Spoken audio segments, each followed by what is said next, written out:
the Ninth Doctor only did one series, didn't he? Is that right? He did. And that was partly because he felt he had an acting career to get back to. I understand. You know, the danger is like being James Bond. You get kind of stuck. And so that was, am I right in thinking that's the reason he left? Yes, I mean, it was decided that he would, you know, it was, in a way, he came in and he did what was needed. He got Doctor Who back on the map. He made it that much more modern and exciting, and and had other things, you know, he wanted to do. For him, I think it was a very big change. He hadn't played that kind of family-friendly, more straightforward hero. And although he had to portray a lot of sort of darker elements because he's a survivor of the Great Time War in you know, this iteration of the program. I think it was decided that it'd be good for them to re-establish the format and then widen it up further. And then somewhere in the casting room, I don't know who is in charge of casting, you might know, somebody had the absolutely brilliant idea of replacing him with David Tennant, who before this had been known, he'd been in a program called Casanova, I think, just prior. Yeah, which Hugh Davies wrote. So that answers your question of where the casting comes from. Right. And he seemed to solidify that success. And I think of the modern era, he's most often thought of as everybody's favourite Doctor. I think on a poll of the public, they'd pick him. So what would you say, MG, was your feeling about the David Tennant Doctor? What did you think he was like? He's not my favourite, to be honest, but he's one of the favourites. But paradoxically, I think most of my favourite episodes are in his era. He was just a bit too cocky for me. That's, you know, there's an episode that I really like where his cockiness just goes and he's actually in fear of his life and he doesn't save the day in that episode. And I really like him then. You know, I like him when he's not so cocky anymore, when he's actually having to kind of be completely sincere. That's an episode called Midnight. So I really, really like him in that episode. And there are some other episodes where I really, really like him, but his kind of it's just personally to me, I don't love his kind of cocky asides all the time. It gets a bit much. He's a bit cheeky chappy. But even saying that, he's still like in my top 5, I would say. For me, I think what worked, and I didn't think it would work, is the Doctor actually having a romantic relationship with the Billie Piper character. And seeing that side of him, I think was new. And I think it meant that when they get parted, there was a genuinely emotional parting of the companion then. He's always emotional. He's always sad, you know, to leave them. Like, but that one had much more, well, in my view, the way I read that is I felt it had less of a melancholy and more of a sacrifice. Well, yeah. Okay. Yeah. And that's one of the things I least liked, to be honest, was that kind of where his regeneration episode where he just can't let go. That's personal though, but you know, I wasn't used to seeing the Doctor like that. Just so kind of emotional and like, I don't want to die. She's tough, isn't she? I know. I thought it was great. I mean that's a huge episode, that one, because you've got Daleks fighting Cybermen, which is keeping all the. It's a bit everything but the kitchen sink, that one, isn't it? It's all going on in it, but somehow it all hits home with that final sacrifice. You say that you have to let go of the person you love to save the universe, and then I think I was in floods watching that one after today. Well, by then I was used to Doctor Who making me cry. And then I'm trying to think of the name of the next companion with him. It was Martha. Martha, that's right. I'm coming across as such a know-it-all on this. I'm very sorry. No, but this is why you're here. This is why you're here. Triggering. Yeah, I did say to Julia, I'm not such an incredible effort. You know, I've kind of watched almost all of Doctor Who and really liked it, and particularly nerded out about some episodes and some eras. But I do not have the encyclopaedic knowledge that I know you have. Sometimes I just hear myself. This is when your knowledge is wanted. So feel good. The Martha companion I felt was less successful because she had a kind of unrequited element to her. But she does get to be in one of my favourite of all time episodes, which is the Shakespeare one. I love the Shakespeare one. It was silly, but also huge fun. I just really enjoyed that because it brought together all sort of wonderful, if you know your Shakespeare, but also if you know your Harry Potter, there's all sorts of little Easter eggs in there for you, which was great fun. And then is it after that we get Donna? That's right. Yeah. Yeah. And so Donna, played by Catherine Tate, that was I think they did a really successful thing there because having the older woman who basically tells him she's the answer to his cockiness, because she basically sort of says, oh, stop being so silly a lot of the time. So that was great fun. They definitely come across as being really great friends, and I think that was really lovely at that point, because it felt like the romance thing needed to be put on the back burner after the intensity of Rose and then Martha, as you say, fancying him but not getting anything back. I think having the two of them just as a couple of mates running through time and space, and it didn't stop the emotional stuff, because there's a very affecting story in Donna's run called Turn Left, where we find out what would happen if she hadn't met the doctor, and it gets very dark, and it's Bernard Cribbins, and that makes me cry. It's a wonderful story, and Donna is hilarious, but of course it's also very tragic when she has to leave the program, because she has to forget the doctor, and if she does remember him, she gets to remember him. Yay! Yes, exactly. So it feels like there's some closure coming with the stories coming up. So that's good. We'll discover just how she and the doctor get back together, and what's in store. And then we move to the Matt Smith era, and we mentioned the Peter Davidson choice. They went young with Matt Smith. I think it was helped by the fact that Matt Smith has, a bit like Benedict Cumberbatch, he's got a very distinctive, different kind of face. So even though he's young, he felt as though he could be Doctor Who, because there's something fairly little alien about him. Yeah, and the old man and the young man's body. I mean, this is the thing, as obviously as the doctors go on with the casting, the actual character himself is getting older and older. And I think Matt Smith's doctor eventually regenerates from old age. He's been around for so long, ironically. But yes, I think he had that wonderful, ungainly alien sense, as you say, and a really interesting energy that he brought to the character. Also, you see quickly he increases in confidence as he goes along, because it was a hugest part on TV, really, and to go to someone relatively unknown and young like that, it was a genius piece of casting. And there was some great regeneration episode's my favourite, actually. Which one's that? His regeneration episode. I think it's called The 11th Hour. It's wonderful, absolutely wonderful. Yes, and a wonderful introduction of a new companion as well. I think one of my favourite ones in that is the one with James Corden, the one where he's the lodger. The lodger. I think it's just such a wonderful. That was really very, very funny. Yes, turning Paul Craig's life upside down. Yeah, and we got Amy and I forget the name of her husband. Rory. So that was nice to have a married couple and sort of follow that arc. It was a bit different. And then we've got who comes next? Clara. Oh, Clara stuck around for quite a long time, didn't she? Clara. My dog will get excited because her name is Clara. Because my children named her after the companion. Oh, well, that's she does a lot of running up and down. So I'll try. She was I think one of the things which I had a problem with Clara is they kind of tried to make her as the most important thing in the universe. I struggle with that bit, but anyway. With Rose as well, though, because Rose was connected. Yeah, they did.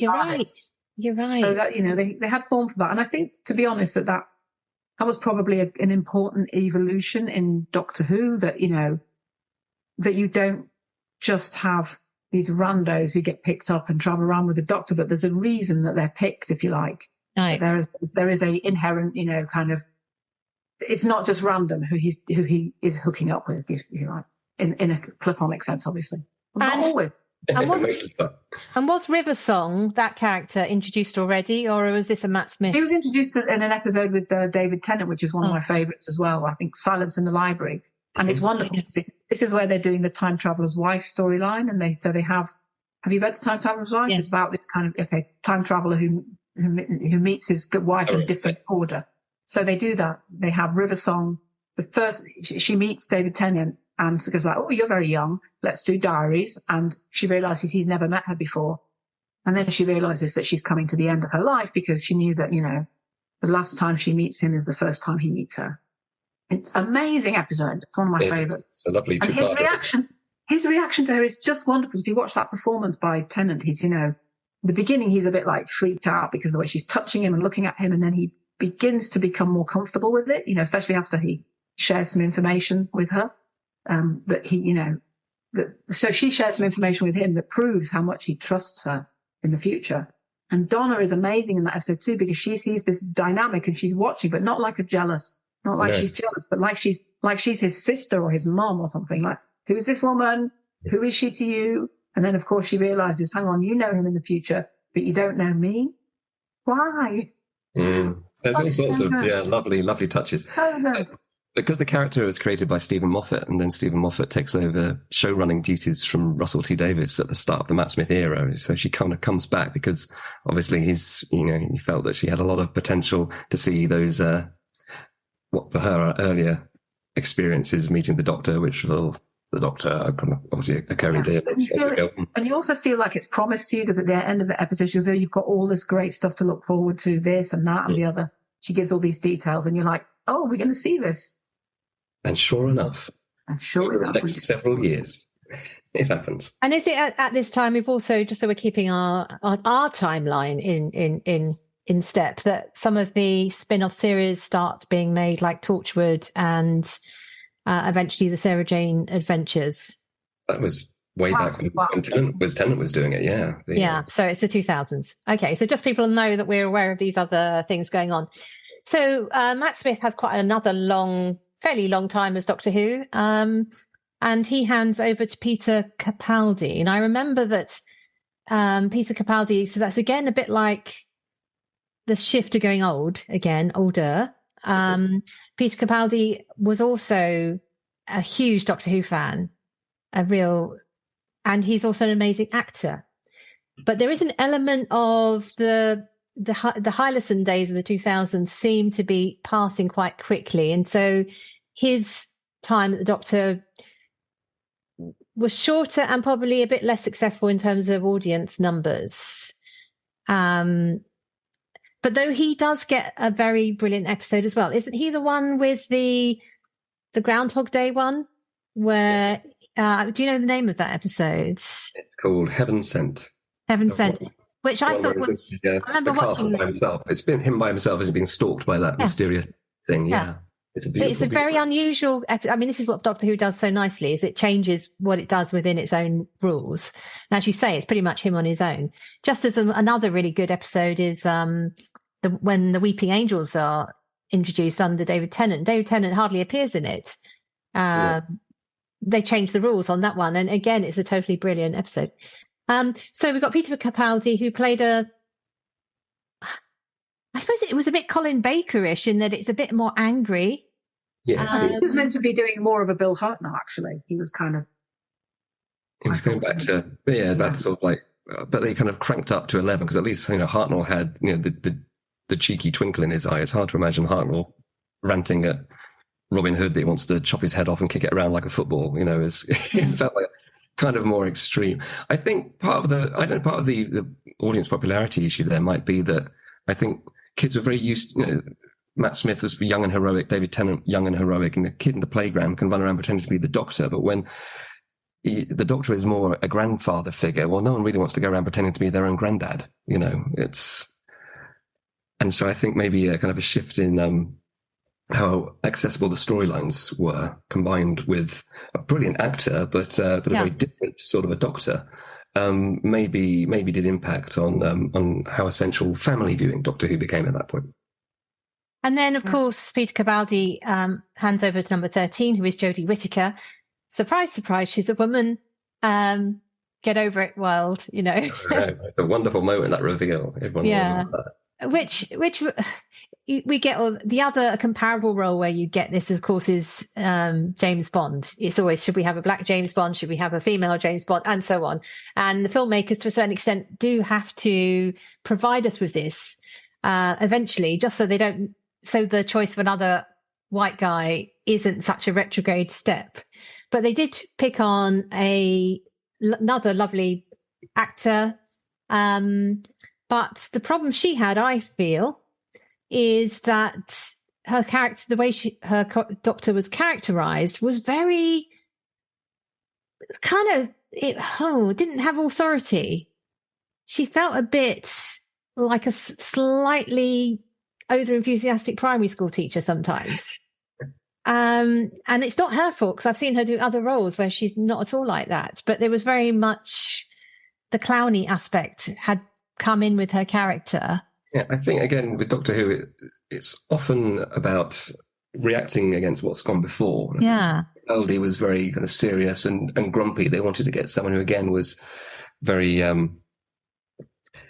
was the reverse, and the darkness was taken away, and she's having the best time exploring the universe, and she's got a whole bunch of friends with her. I think her problems perhaps weren't with her own character, but the fact that because you've got to find screen time for a TARDIS crew in a 45-minute episode, I mean, that's a real challenge. And I think that it works better when, she goes down to having 2 companions, which is a bit more, gives her a bit more room. But I think, it's a shame. I'd love to have seen her having just her and a single companion having that dynamic. I think would have been really cool. But I think also we have to accept that Doctor Who shifting to a Sunday was pretty difficult in terms of getting viewers in. On a Saturday night, it's perfect for kids to be brought to a program like that because it's on at the right time. The next day is a Sunday. Whereas, this came off, Doctor Who was coming after Country File on a Sunday night when it's bath time, and it's school the next day. And so I don't think you ever got enough children watching in enough numbers to really kind of maintain all the tie-in stuff, all the merchandise and all the excitement and the buzz in the playground, which keeps people kind of coming back to it. I think that was partly the problem. And it dropped from the Christmas Day schedule and turned up on New Year's Day when everyone's feeling a little bit exhausted and hungover and sort of like ratty. So it doesn't quite have the same sort of feel-good factor about it, perhaps, during that time. Because I think Jodie was a lovely doctor. I thought she was really good. Yeah, I think... I think she could have been. I think for example, there's a couple of episodes which I think stand up among the best. So there's the one about the division of the Punjab. Yes, Punjab, yes. Yeah. And then there's one about Rosa Parks. That's really good. So yes, they did. Mallory Blackman co-wrote, of course. Yeah, and I love the fact that the companions were in the role of having to be on the wrong side of history in that confrontation so as not to change history. Wonderful. And I loved that. I think it was great. And I also enjoyed her last episode. I thought when she handled it. Yeah. So she did have some good moments. Okay. Right, we've taken a while to get through, but it is 60 years we've been talking about. So well done us for getting through. In less than 60 minutes. So clearly there are things which are inseparable from the Doctor. So we've got the TARDIS. We've got the Doctor being able to regenerate.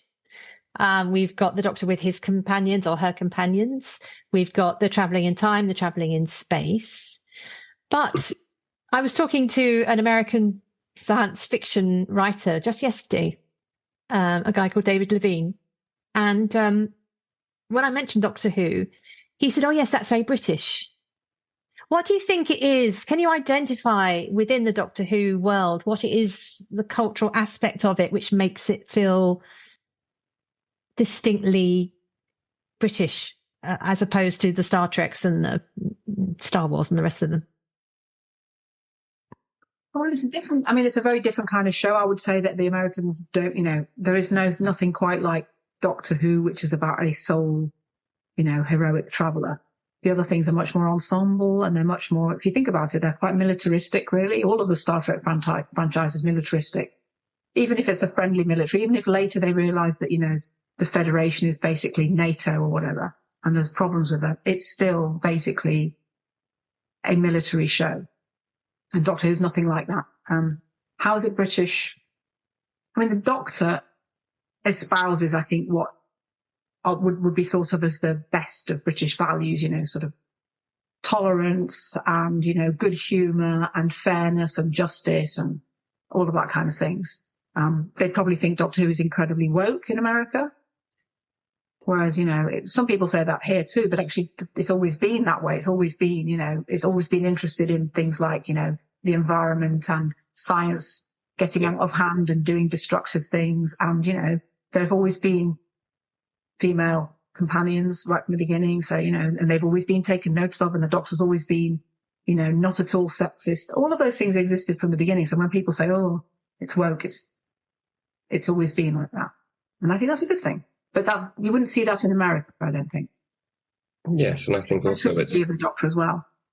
It's a product as well of the British television system, which basically you get a producer and a script editor, in later years a showrunner and some exec producers, but basically making it to their own vision and not having to satisfy the various demands of a network, perhaps, which makes it there was a greater simplicity to the BBC commissioning process.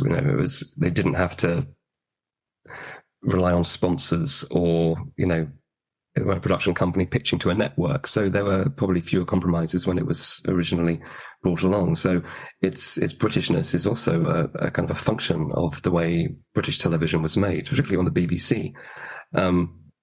It remains, along with Top Gear, the only show that the BBC owns all rights in, for example. But I think that, yes, the Doctor's always, being British and enjoyed a cup of tea and, notions of fair play. He also sends up the establishment as well. I mean, some people say, John Pertwee's Doctor is, much more of a Tory in many ways because he's there with his, being dandy and talking about fine wines and everything, but also he's scathingly anti, small-minded attitudes. He sort of lampoons politicians with ideas of, Britain for the England for the English or things like that.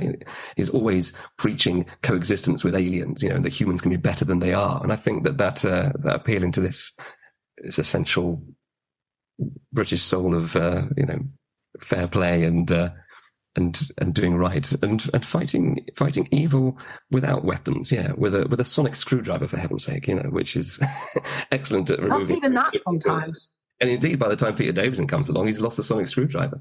It's interesting that it gets brought back in the reboot because it's a way of bypassing what in the old days when you had 4 or 6 episodes to tell a story, you'd have a 5-10 minute sequence to get out of, and the Sonic can basically do all sorts of things it never used to be able to do, which help you tell the story faster. So it helps the pace keep up. Likewise, the psychic paper, which the Doctor has in the reboot, lets him into situations and be accepted as an authority figure in a way that might take 1 or 2 episodes in the old series. So you can see that they're kind of, they're very cleverly short-circuiting some of the classic Doctor Who storylines, but they're all still there, as MG says. They're all, it's always been there. The concerns for the environment, the need for coexistence, and basically good people coming together to overthrow evil. I mean, the sonic screwdriver is basically a wand, isn't it? Let's face it. Yes, it's become increasingly a wand, yes. Yeah. But it can't destroy somebody. It's not a gun. No, exactly. Yeah. It's a tool. Even if it's a tool for opening a computer in the same way it would open the door and allowing information out, as you say, which is great because you have children running around the playground with what is basically, a Swiss Army knife of intergalactic proportions. It's not a ray gun or an antimatter blaster. So it requires ingenuity to use, which is very key to the Doctor's character. He is the cleverest person in the room on the planet quite often, and he also makes mistakes. So we don't ever feel he's this aloof super being because he's grumpy sometimes or he's cocky, as we were discussing earlier, but he'll normally be brought up short on one of these shortcomings at some point, in the same way that every child, every person in the country is brought up short on their own faults sometimes. So I think it's another reason why we can relate to that and learn from it and grow through it. I think again that's quite British in its sense.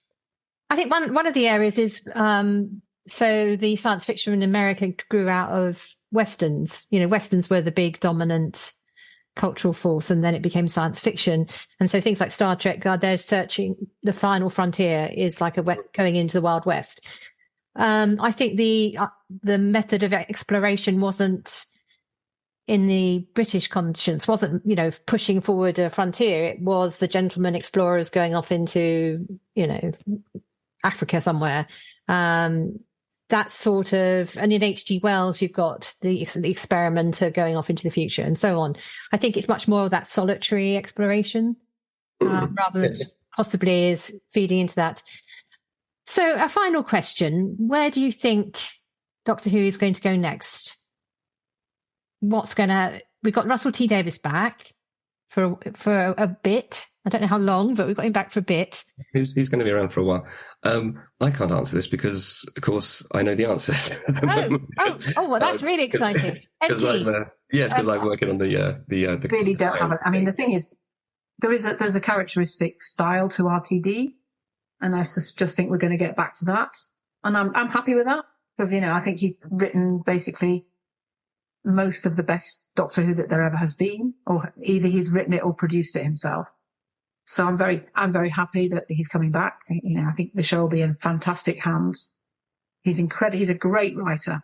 Yeah. I mean, people who learn to write on soap operas, on Hollyoaks, or on, like Frank Cottrell Boyce learned to write on Hollyoaks, and he's a great writer. And RTD learned on Coronation Street, and I can't remember, there's another really good writer who came out of Coronation Street. I can't remember who it is, but they are Adele Rose. Right? They're fantastic writers.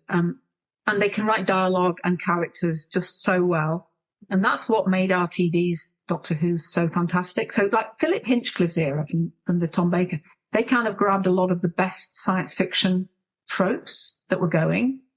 And they kind of made monster episodes and sort of, they basically took all of the ideas they were in science fiction and made them into episodes. And so that kind of laid down a lot of the lore of Doctor Who. And now we're not really we're getting stuff that's, made based on like AI, but actually the kind of big science fiction concepts were explored a long time ago. So where RTD went was, he said, well, where haven't we gone? We haven't gone into people. We haven't gone into the human dynamics, into families, into relationships. So we're going to take all of that and put that into the existing Doctor Who. And that was the great development. And that it's still working. I think there were some issues with the last, couple of seasons. We've discussed why, not seasons, but, the last couple of Doctors, why they didn't work as well. I think RTD knows what he's doing. And I'm sure Ncuti will be a fantastic Doctor Who. He's fantastic in sex education. He's a great actor. Yes. I mean, I think this is all very true. And it's basically RTD. Yes, it's back in and cranked up to 11. I mean, there's some genuinely jaw-dropping stuff coming up. It's wonderful. And, it's a celebratory year, 60th anniversary. So the first episode is based on a comic strip from Doctor Who Weekly in 1980.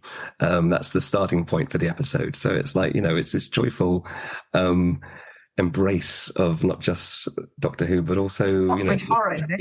As well, yeah. Not the Stockbridge Horror, is it? That's the best. That is a fantastic comic strip. No, it's a few books. I thought that's the best one. Yeah. I wish they did that. This one goes back to when I was like, 8 or 9 or something, so wow. It's really funny that's become, a sort of starting point. But yeah, huge drama. And it's never looked better either. Now it's with Disney Channel have got involved as well. I mean, as we can see from the trailer on YouTube, and online, the effects are just absolutely through the roof. It's on par with the best of anything Hollywood can get out there. So, there was always that kind of conception of all the sets wobble and they do this and do that. And, it's like the idea that Daleks can't climb stairs. Those ideas are kind of like dusty and clunky and sit in the psyche of those who don't believe. But, I think Doctor Who doesn't give you any option now but to believe. And it's going to be big and bold and fantastic. That's brilliant. So 2 final things. One is, I want you to give us the episode we should watch if we haven't done a complete watch through all Doctor Who, which is the one episode that we should watch. And then the final thing is about if Doctor Who was going to visit another fantasy world, where in all the fantasy world should we send him? So let's start off with your must-see episode. It could be from any of the 60 years. Oh, Steve, have you got an answer? I would say from the classic series, I would say City of Death, which was written by a time when Douglas Adams was script editing the show, and he co-wrote that one under a pseudonym. It's wonderful, witty. It's Tom Baker and Lalla Ward, who again their romance was off screen, but they actually got married. So it's the Doctor and Romana in Paris, and filmed in Paris as well, with this incredible adventure where an alien splintered into 12 parts is basically using the fact he's back in time to get artists to knock up, extra Gutenberg Bibles or Mona Lisas so he can sell them to fund his time travel experiments. I mean, it's bonkers, but it's brilliant. And from the new series, I would say Blink, the first Weeping Angels episode that you mentioned earlier. I think that's a wonderful one to start anyone off on Doctor Who. Yeah, that'd be my one as well. MG, how about you? From classic Who, I would say Genesis of the Daleks, which is also a Tom Baker episode. And it's, basically you find out what happened, where the Daleks came from. And it has a really amazing moment where the Doctor has an opportunity to kill the Daleks, to destroy the kind of, the baby Daleks so that they'll never exist, because it's a whole experiment by this guy Davros. And he's got the wires there. He's going, can I do it? Do I have that right? It's wonderful. And it's like very serious science fiction as well. And you also see your kind of Nazi origins, of the Daleks. From New Who, I would have said Blink, but you've already said Blink. I'd say The Silence in the Library, which is the one where he meets River Song at the end of her life. And it's also a really good science fiction episode as well, It's an amazing big library, but it's empty. Why? Why is it empty? And there's a really good scary alien. And it's got Donna, who's the best companion.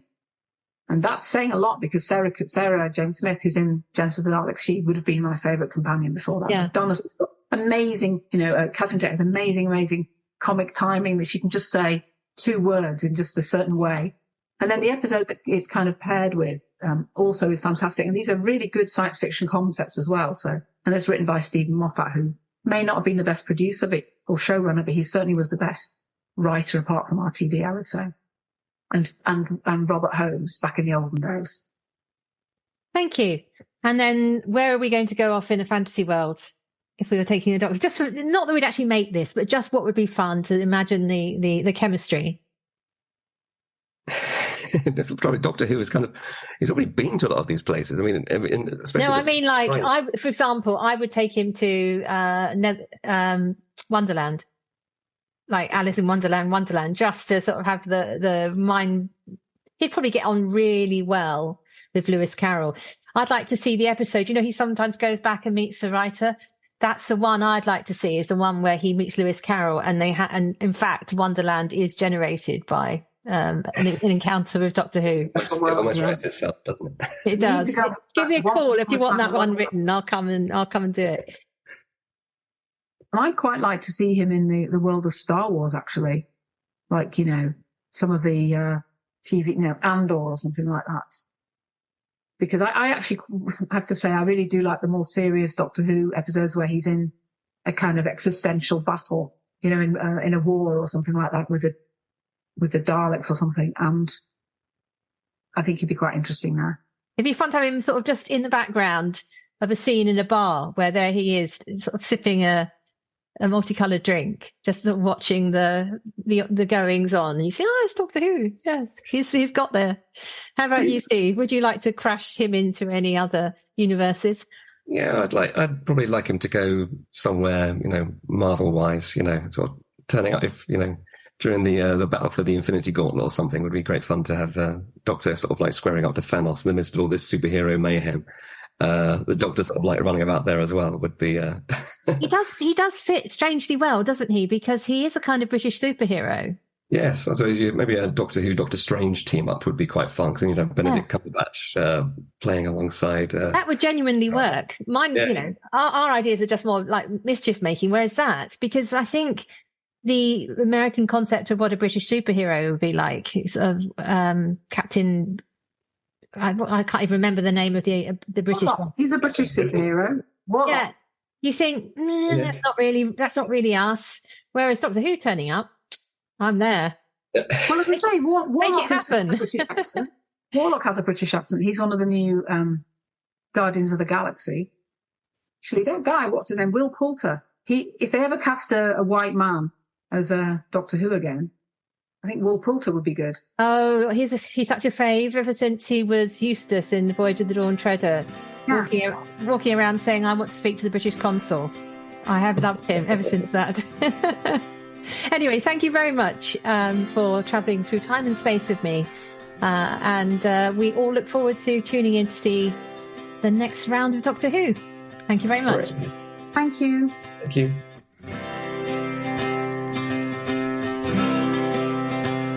Thanks for listening to Mythmakers Podcast, brought to you by the Oxford Centre for Fantasy. Visit oxfordcenterforfantasy.org to join in the fun. Find out about our online courses, in-person stays in Oxford, plus visit our shop for great gifts. Tell a friend and subscribe wherever you find your favourite podcasts worldwide.